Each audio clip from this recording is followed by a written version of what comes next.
నమస్తే, నేను Shobhan. Welcome to special focus. Rome నగరం తగలబడుతుంటే నీరో చక్రవర్తి ఫిడేలు వాయించాడట.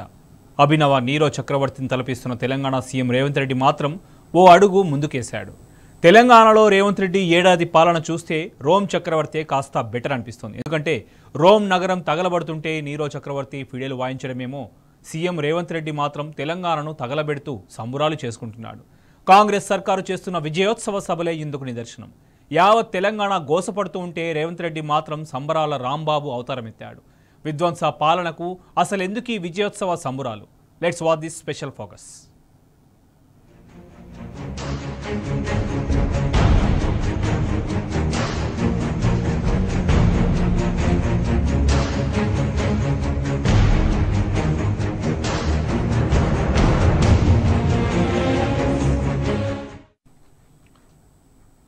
విధ్వంస పాలనకు ఏడాది కావస్తుంటే తెలంగాణ సమాజం యావత్తు గోసపడుతుంటే కాంగ్రెస్ మాత్రం నిస్సిగ్గుగా విజయోత్సవాలు జరుపుతోంది. రేవంత్ సర్కారు తీరుపై తెలంగాణ ప్రజలు మండిపడుతున్నారు. అలవి కాని హామీలతో తమను మోసం చేశారని ఒకవైపు అన్ని వర్గాల ప్రజలు తీవ్ర అసహనంతో రగిలిపోతున్నారు. నిత్యం ధర్నాలు, నిరసనలతో తెలంగాణ అట్టుడుకుతోంది. ఒకవైపు బలహీన వర్గాలు భూముల కోసం పోరాడుతున్నారు. మరోవైపు సర్కారు మాత్రం మానవ హక్కులను హరిస్తూ బుల్డోజర్ పాలనను కొనసాగిస్తుంది. 6 గ్యారంటీలో ఒక్కటంటే ఒక్కటి కూడా సంపూర్ణంగా అమలు చేయలేదు. కానీ ఆత్మస్తుతి, పరనింద చేస్తూ రేవంత్ రెడ్డి పబ్బం గడుపుకుంటున్నారు. అందుకు తెలంగాణలో కాంగ్రెస్ సర్కారు చేస్తున్న విజయోత్సవాలే నిదర్శనంగా నిలుస్తున్నాయి.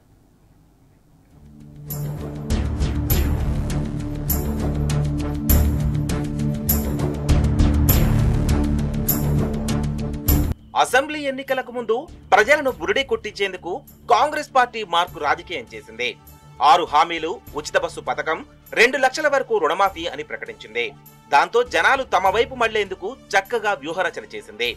6 గ్యారంటీల పేరు చెప్పి అధికారంలోకి వచ్చిన కాంగ్రెస్ పార్టీ ఆ తర్వాత ఆ హామీలను మర్చిపోయింది. ఉచిత బస్సు పథకం తప్ప మిగతా వాటి జోలికి వెళ్లలేదు. ఎన్నికలకు ముందు అన్ని బస్సుల్లో ఫ్రీ అని ప్రకటించి అధికారం చేపట్టిన తర్వాత తూచనింది. పల్లె వెలుగు ఎక్స్ప్రెస్లోనే మాత్రమే అని బుకాయించింది. ఉన్న ఎక్స్ప్రెస్ సర్వీసులను తగ్గించి సునకానందం పొందింది. రేవంత్ రెడ్డి పగ్గాలు చేపట్టేందుకు కారణమైన ఉచిత బస్సు స్కీమ్ లో కొర్రీలు పెట్టి కాంగ్రెస్ మార్కు రాజకీయం అంటే ఇదేనని రుజువు చేశారు. ఉచిత బస్సు పథకం వల్ల ఉపాధి కోల్పోయి ఎంతో మంది ఆటో డ్రైవర్లు ఆత్మహత్యలకు పాల్పడ్డారు.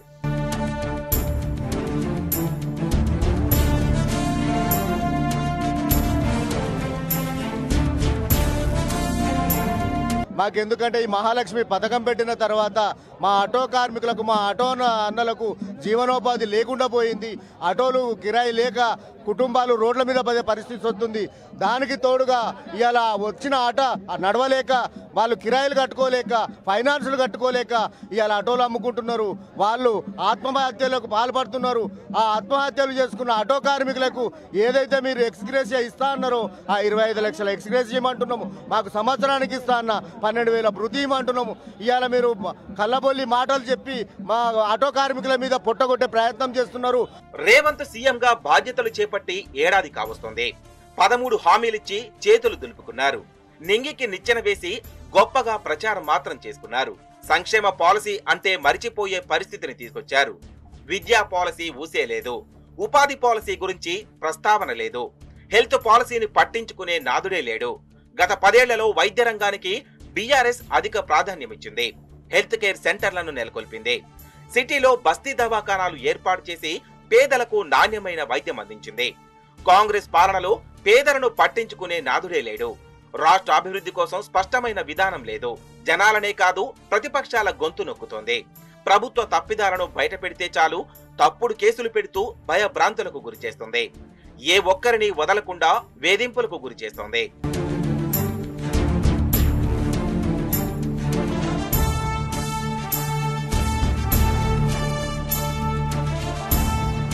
వంద రోజుల్లో 6 గ్యారంటీలు అమలు చేస్తామని జనాలను మోసం చేసింది.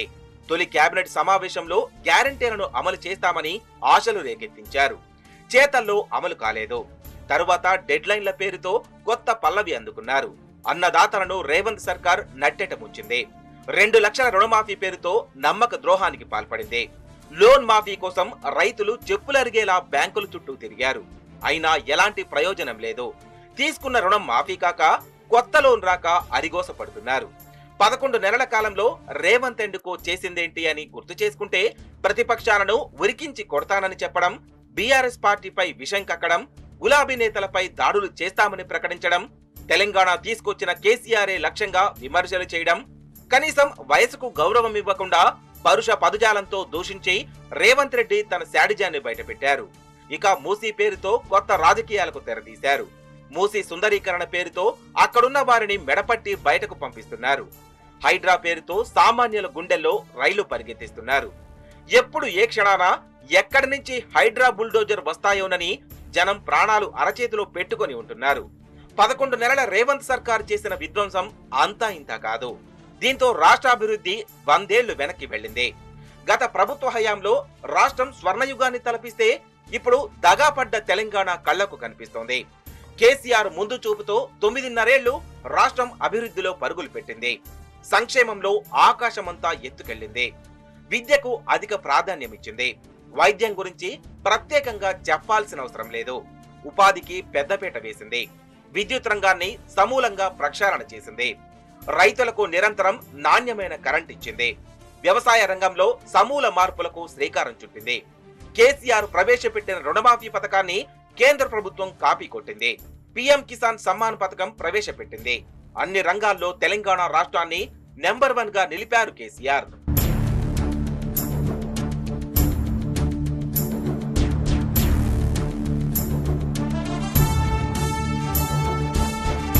గత 9.5 ఏళ్లలో అభివృద్ధి పదంలో పయనించిన తెలంగాణ రాష్ట్రం దోపిడీ ముఠాల చేతిలో పడి దగాకు గురవుతోంది. అభివృద్ధి అనే సంగతిని కాంగ్రెస్ నేతలు ఎప్పుడో మరిచిపోయారు. సంపదను ఎలా కొల్లగొడదామనే ఆలోచనతో రేవంత్ ఎండ్ కోవుంది తప్ప ప్రజా ప్రయోజనాల ఊసే లేదు. 11 నెలల్లో తెలంగాణ విధ్వంసానికి గురైందని తెలంగాణ పౌర సమాజం గొంతు చించుకొని గర్జిస్తోంది.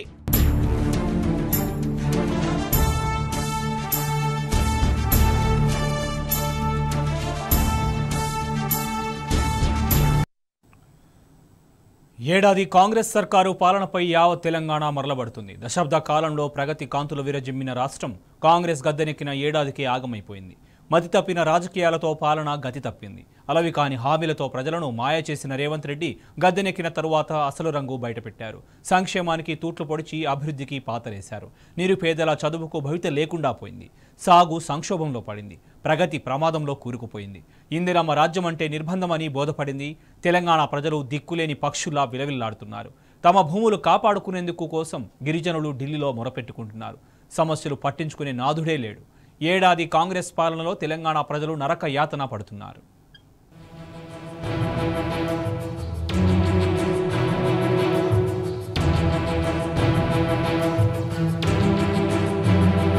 గతమెంతో ఘనం. కాంగ్రెస్ పాలనలో తెలంగాణ పాతాళానికి పడిపోయింది. అన్ని రంగాల్లో తెలంగాణను కేసీఆర్ రాకెట్ వేగంతో డెవలప్ చేశారు. రాష్ట్రాన్ని ఆకాశమంతా ఎత్తుకు తీసుకెళ్లారు.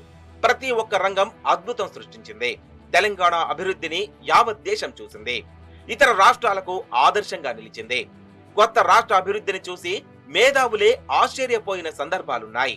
ఇప్పుడు పరిస్థితి మారిపోయింది. తెలంగాణ తిరోగమన దిశలోకి వెళ్ళింది. కొట్లాడి తెచ్చుకున్న తెలంగాణ మళ్లీ ఆగమైపోయింది. 11 నెలల కాలంలో రోడ్డెక్కని వర్గం లేదు. ఉద్యోగం కోసం నిరుద్యోగులు గొంతెత్తి నినదించారు. ఆడబిడ్డలకు రక్షణ కరువైంది.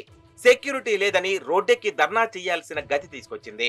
శాంతి భద్రతలను కాపాడే పోలీసుల భార్యలు రోడ్డెక్కారంటే పరిస్థితి ఏంటో అర్థం చేసుకోవచ్చు. భర్తల చేత వెట్టి చాకిరీ చేయిస్తున్నారని భార్యలు చేపట్టిన నిరసనను యావత్ దేశం కళ్లారా చూసింది. డిజిటల్ సర్వే కోసం ఏఈఓ ఉద్యోగులను వేధించారు.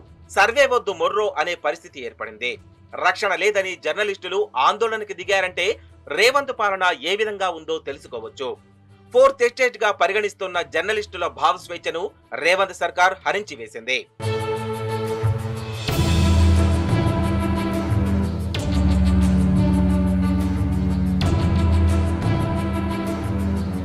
మరోవైపు రుణమాఫీలో మెలికలు వద్దని రైతులు వేడుకుంటున్నారు. రైతు భరోసా ఇవ్వాలని విన్నవిస్తున్నారు. పంటకు గిట్టుబాటు ధర కల్పించాలని గోడు వెళ్లబోసుకుంటున్నారు. సన్నవడ్లే కాదు అన్ని రకాల వరికి 500 రూపాయల బోనస్ ఇవ్వాల్సిందేనని భీష్మించుకొని కూర్చున్నారు. లగచర్లలో పరిశ్రమల కోసం భూములు తీసుకోవడంపై గిరిజనులు ఆక్రోశించారు. రైతులకేం తెలియదు, రైతులు భూములు ఇచ్చేస్తారు, వాళ్ళ ఎంతో కొంత డబ్బులు ఇద్దామని అనుకుంటున్నారేమో ప్రభుత్వం. అది జరగదు. మేము సాగడానికైనా సిద్ధంగా ఉన్నాం, కానీ మా భూములు మేము ఇవ్వము. ఫార్మా ఎవరి కోసం పెడుతున్నాం? అల్లుడు కోసం పెడుతున్నాం, అన్న కోసం పెడుతున్నాం. మరి మా పిల్లల భవిష్యత్తు మేము రోడ్ పైననే బతకాలా? రైతుల మంది రోడ్ పైననే బతికి ఉండాలా? రేవంత్ రెడ్డి బాగుపడ చేస్తాడు, మాకు మంచిగా చేస్తాడని నీకు ఓటేసింది నమ్ముకొని, కానీ మాకు మమ్మల్ని రోడ్డు మీద కూర్చునే పరిస్థితి నువ్వు చేసినావు. కానీ మేము గంటెడు భూమి సావని కూడా సిద్ధం, సత్యని కూడా సిద్ధం లేకుండా. పెన్షన్ల కోసం వృద్ధులు ధర్నా చేయాల్సిన దుస్థితి దాపురించింది. ఇలాంటి పరిస్థితి వస్తుందని కలలో కూడా ఊహించలేమని వాపోయారు. 2500 రూపాయల పెన్షన్ ఇస్తామని ఆడపడుచులను కాంగ్రెస్ ప్రభుత్వం వంచనకు గురిచేసింది. నెలలు గడుస్తున్నాయి తప్ప పెన్షన్ రావడం లేదని ఏ నలుగురు మహిళలను కదిపినా చాలు బాధను పంచుకుంటున్నారు. కళ్యాణ లక్ష్మి ఊసేలేదు, షాదీ ముబారక్ ప్రస్తావన లేదు, దళిత బంధు, బీసీ బంధు లేవు. రేవంత్ పాలనలో అన్ని వర్గాలు దగా పడ్డాయి. డిక్లరేషన్ పేరుతో కాంగ్రెస్ ఇచ్చిన ప్రతి హామీని అటకెక్కించే ప్రయత్నం చేస్తోంది. కరోనా సమయంలో చావుకెదురొట్టి వారియర్లుగా నర్సులు పనిచేశారు. ఉద్యోగాల భర్తీలో ప్రాధాన్యత ఇవ్వాలని అడగడమే పాపమైపోయింది. దాంతో వారిని రేవంత్ సర్కార్ రోడ్డుకి ఇచ్చింది. మెగా డిఎస్సి పేరుతో నిరుద్యోగులను మోసం చేశారు. విద్యార్థులకు భరోసా కార్డు, నిరుద్యోగులకు నెల 4000 భృతి, వృద్ధులకు 4000 రూపాయల పెన్షన్, రైతుకు 15000 రైతు భరోసా, రైతు కూలీ, కౌలు రైతులకు, ఆటో డ్రైవర్లకు ఆర్థిక సాయం చేస్తామని మాట తప్పారు. గురుకులాల్లో విద్యార్థుల పరిస్థితి దారుణంగా మారింది. సరైన ఆహారం లేక ఫుడ్ పాయిజన్ జరుగుతోంది. 11 నెలల్లో ఏకంగా 42 మంది విద్యార్థులు మృత్యువాత పడ్డారు.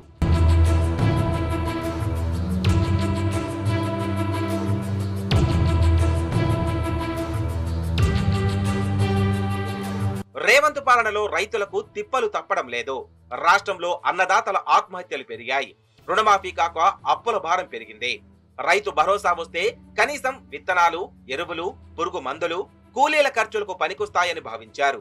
రుణమాఫీ జరగక, రైతు భరోసా పడక రైతులు అప్పుల ఊబిలో మునిగారు. ప్రభుత్వం నుంచి ఎలాంటి సాయం అందక ఉరికొయ్యలకు అన్నదాతలు వేలాడుతున్నారు. ఎన్నికలకు ముందు కౌలు రైతుల గురించి చెప్పిన కాంగ్రెస్ పార్టీ అధికారంలోకి వచ్చిన తర్వాత దాని ఊసే ఎత్తడం లేదు. కౌలు రైతులకు ఆర్థిక సాయం చేస్తామని ప్రకటించారు. పట్టా భూమి ఉన్న రైతుకు ఇచ్చిన విధంగా కౌలు రైతులకు ఇస్తామని గప్పాలు కొట్టారు. అధికారంలోకి వచ్చిన తర్వాత కౌలు రైతుల కష్టాలను పట్టించుకున్న నాదుడే లేడు. కౌలు రైతులు 2 పంటల కాలం నష్టపోయారు. రేవంత్ రెడ్డి సర్కార్ నోట్లో మట్టి కొట్టిందని, దగా పడ్డామని కౌలు రైతులు అంటున్నారు. భూమి ఉన్న వారికి కాకుండా భూమిని సాగు చేసే వారికే రైతు భరోసా ఇస్తామని చెప్పడంతో భూ యజమానులు కౌలుకి ఇవ్వడానికి ముందుకు రావడం లేదు.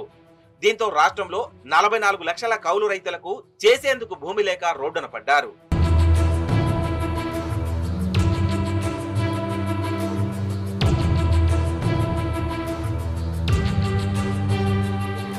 రేవంత్ సర్కార్ హయాంలో తెలంగాణలోని ప్రతి ఒక్క వర్గం నిర్లక్ష్యానికి గురవుతోంది. ఇచ్చిన హామీలే అమలు చేయడం లేదని జనం గగ్గోలు పెడుతున్నారు. ప్రభుత్వం ఏర్పడిన కొద్ది రోజులకే ప్రజల తిరుగుబాటు మొదలైంది. అందుకోసమే తెలంగాణలో రేవంత్ సర్కారు ఏం చేసిందని విజయోత్సవాలు చేసుకుంటున్నదో అర్థం కావడం లేదు. రేవంత్ పాలనలో ఎవరూ సంతోషంగా ఉన్నారు? విద్యార్థులు, నిరుద్యోగులకు మేలు జరిగిందా? 2 లక్షల ఉద్యోగాల పేరుతో దగా చేసినందుకు విజయోత్సవాలు చేసుకుంటారా? అవ్వాతాతలకు పెన్షన్లు పెంచుతామని మోసం చేసినందుక విజయోత్సవాలు? వెట్టి చాకరీ చేయిస్తున్నారని హోంగార్డుల భార్యలు రోడ్డెక్కి నిరసన చేపట్టినందుక విజయోత్సవాలు చేసుకుంటున్నారా? రుణమాఫీ జరగక రైతులు ఆత్మహత్యలకు చేసుకున్నందుక ఈ సంబురాలు? రైతు భరోసా ఎగ్గొట్టినందుక ఈ విజయోత్సవాలు? తమ భూముల కోసం పోరాడుతున్న లగచర్ల గిరిజనులపై దమనకాండ సాగిస్తున్నందుక ఈ ఉత్సవాలు? యావత్ తెలంగాణ ప్రశ్నిస్తోంది.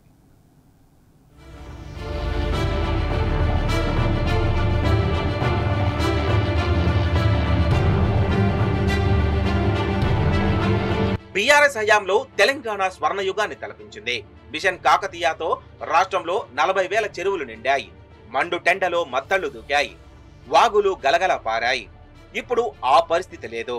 రాష్ట్రాన్ని పాలించడం చేతగాని రేవంత్ రెడ్డి పార్టీ గురించి ప్రస్తావిస్తారే తప్ప ప్రాజెక్టుల ఊసే ఎత్తరు. మేం గేట్లు తెరిస్తే బీఆర్ఎస్ ఖాళీ అవుతుందనే అహంకార పూరితంగా మాట్లాడతారు. ఫార్మాసిటీ, మెట్రోలో మార్పులంటూ లీకులిచ్చి తమ వారి భూదందాకు తెరతీశారు. RRR ప్రాజెక్టు అలైన్మెంట్ లో మార్పులని, పార్టీ ఫండ్, ఎన్నికల ఖర్చుల కోసం నిధులు సమకూర్చే పనిలో నిమగ్నమైంది. రాష్ట్రంలో అభివృద్ధి కారిడార్స్ ను మార్పులు చేసింది.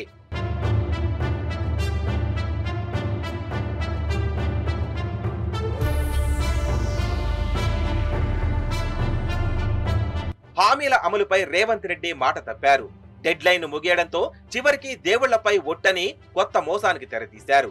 ఇలా దేశంలోనే కాదు ప్రపంచంలో ఏ ముఖ్యమంత్రి దేవుళ్లపై ఒట్టు వేయలేదు. ప్రజలనే కాదు దేవుళ్లను కూడా మోసం చేసిన ఘనుడిగా రేవంత్ రెడ్డి చరిత్రకెక్కారు. ఇందిరమ్మ రాజ్యం పేరుతో రౌడీ రాజ్యం తీసుకొచ్చారు.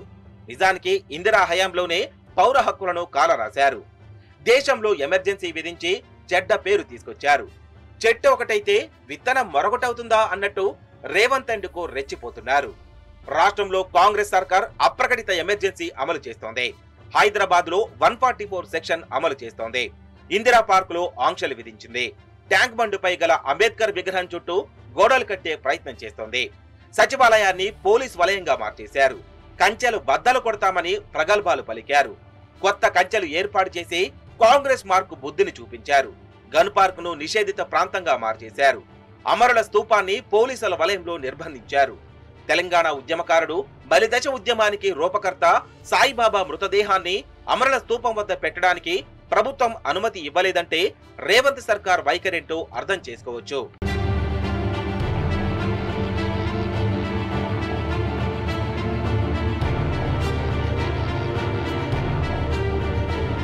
వాక్ స్వాతంత్రాన్ని కాంగ్రెస్ సర్కార్ హరించింది.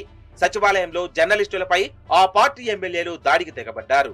సచివాలయంలో 6వ అంతస్తులోకి జర్నలిస్టులకు అనుమతి లేదు.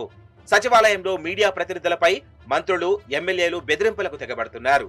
ఇదే ప్రగతి భవన్ లో నిర్వహించిన ప్రజా దర్బార్ 3 నాళ్ల ముచ్చటగానే మిగిలింది.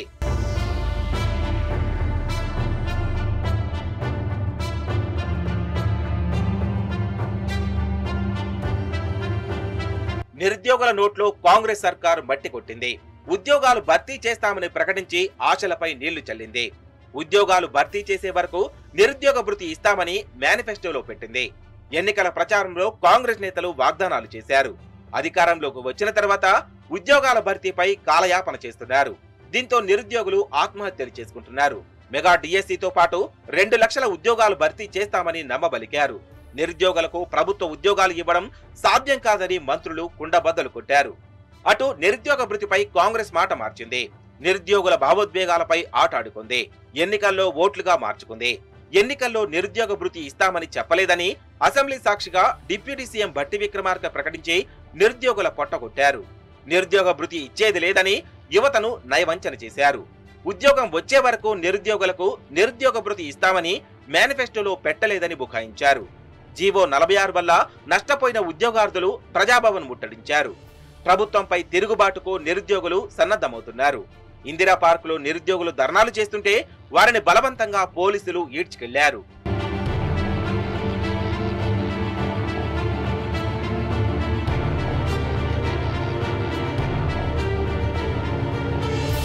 గొల్లకురమలను కాంగ్రెస్ పార్టీ మోసం చేసింది.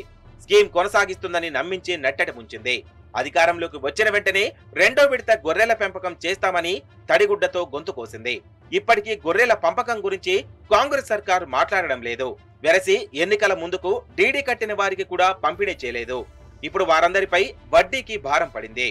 కాంగ్రెస్ పార్టీ అధికారంలోకి వస్తే కళ్యాణ లక్ష్మి, షాదీ ముబారక్, కళ్యాణ లక్ష్మి పథకం కింద 1 లక్షతో పాటు 10 గ్రాముల బంగారం కూడా ఇస్తామని ఎన్నికల ప్రచారంలో చేశారు. కాంగ్రెస్ అధికారంలోకి వచ్చిన 100 రోజుల్లో తెలంగాణ వ్యాప్తంగా లక్షల పెళ్లిళ్లు జరిగాయి. ఇప్పటి వరకు ఈ స్కీమ్ అమలు కాలేదు. తులం బంగారం ఇవ్వలేదు.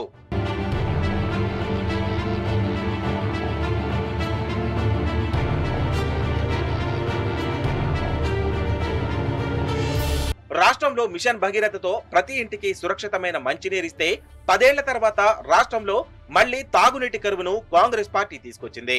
తెలంగాణలో మళ్లీ ట్యాంకర్లు దర్శనమిస్తున్నాయి. గ్రామాల్లో జనం మంచినీళ్ల కోసం రోడ్డెక్కుతున్నారు. సీఎం రేవంత్ రెడ్డి ప్రాతినిధ్యం వహిస్తున్న కొడంగల్ నియోజకవర్గంలో మంచినీటి కోసం మహిళలు రోడ్డెక్కారు.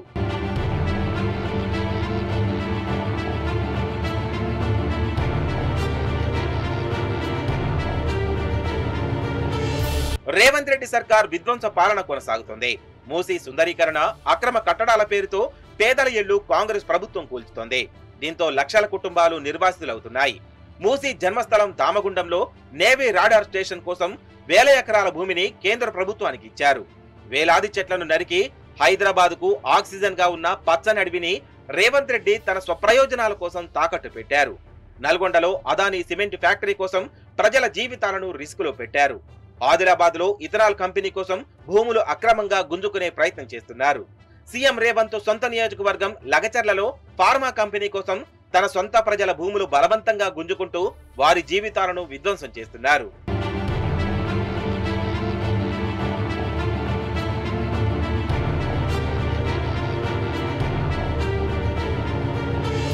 అవ్వాతాతలను రేవంత్ రెడ్డి సర్కార్ నమ్మించి దగా చేసింది.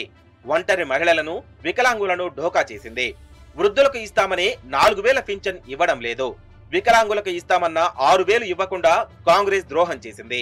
2000 పింఛన్లు 4000 ఇస్తామని చెప్పి వృద్ధులను మోసం చేసింది. ప్రభుత్వం వచ్చి ఏడాదవుతున్నా ఇప్పటికీ 4000 పింఛన్లపై ప్రతిపాదన తీసుకురాలేదు.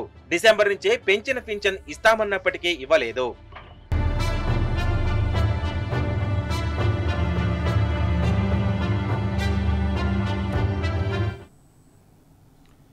ఇది వాటి special focus. Keep watching tea news.